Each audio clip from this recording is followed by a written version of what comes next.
السلام عليكم، ازيكم حبايبي؟ عاملين ايه؟ النهارده بقى عملت طريقة جميلة من كتر ترميلتها. بعتمدها على طول من جمالها. والله يا جماعة دايبة دوب وحاجة كده تحفة. شوفوا الجمال بقى وشوفوا الحلاوة دي. تقولي بقى حاجة كده جديدة وطريقة جديدة كده جميلة للبسبوسة، عملتها بالكراميل. طعمها رائع. هتجربوها وتكتبوا لي في الكومنتات على جمالها وطعمتها. قبل ما نبدأ الفيديو مع بعض، لايك وشير لو عجبك الفيديو.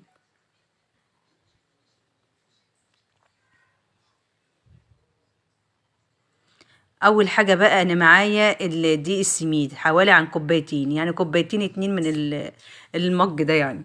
ونزلت بمعلقة صغيرة من البيكنج باودر. ونزلت برضو بربع كوباية من الجوز الهند، بشر جوز الهند يعني.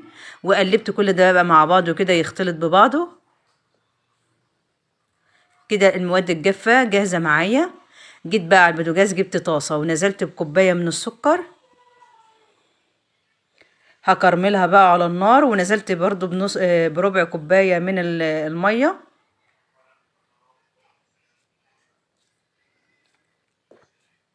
هدوب بقى كده المية في السكر، ولحد ما تغلي معايا بقى وتكرمل معايا كده وتغير لونها خالص تماما.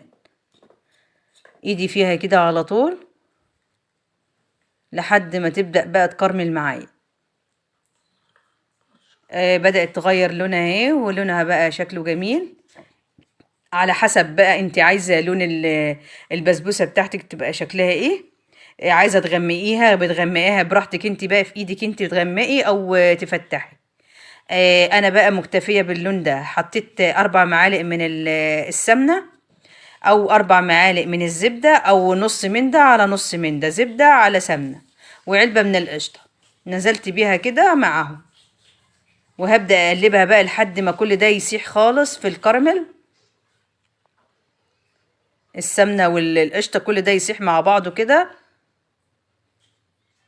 وهبدأ ازود بقى حوالي عن كوباية الا ربع من المية.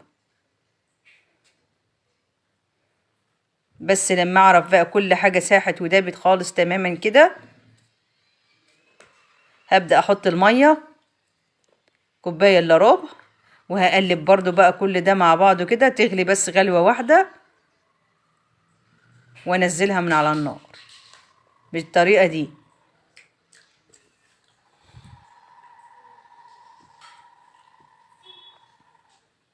كده بقى جاهز معايا، هتغلي بس غلوة واحدة وعلى كده خلاص. كده هرفعها من على النار. جاهزة معايا. السائل بتاعنا جاهز معانا، وهننزل بقى على البسبوسة بتاعتنا اللي احنا عملناها في اول الفيديو. نزلنا بيها كده، احنا بنسيبها بس تهدى شوية كده حوالي عن 3 4 دقايق او 5 دقايق كده. وبعد كده بننزل بيها كده على البسبوسة.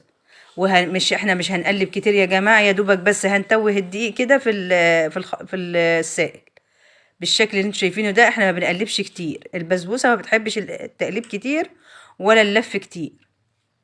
يا دوبك احنا هنلف بس بالمعلقة كده لفتين لحد ما الدقيق يتوه. وبعد كده جبت صينية مقاس 28. دهنتها سمنة، وبعد كده نزلت بالخليط بتاعي. وهبدأ افرد بقى واساوي حلو كده بالطريقة اللي انتوا شايفينها دي. وهبدأ بقى هبقى اخبطها خبطتين كده علشان اطلع منها الهواء واي حاجة خالص تبقى مسوية وتبقى ناجحة معايا. هبقى اكون مجهزة الفرن على درجة حرارة بقى 200 او 250 على حسب الفرن. وبندخلها بقى يا دوبك بتاخد اللون من فوق او ومن تحت. بتشغل الشوايه وهي في الفرن بقى هنعمل الشربات بتاعها. كوبايتين من السكر وكوبايه ونص من الميه. هسيبها لحد ما تغلي مع عصرة ليمونة. هتغلي غلوتين بعد عصرة الليمونة حوالي عن 10 دقايق، وبعد كده بننزلها سخنة.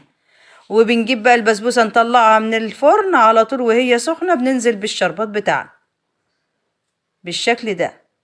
شوفوا بتاخد معايا وتشرب ازاي كده. ناجحة معانا يا جماعة، العجينة بتاعتها ناجحة والبسبوسة ناجحة. كل ما بسقيها بتاخد معايا وبتشرب معايا ازاي.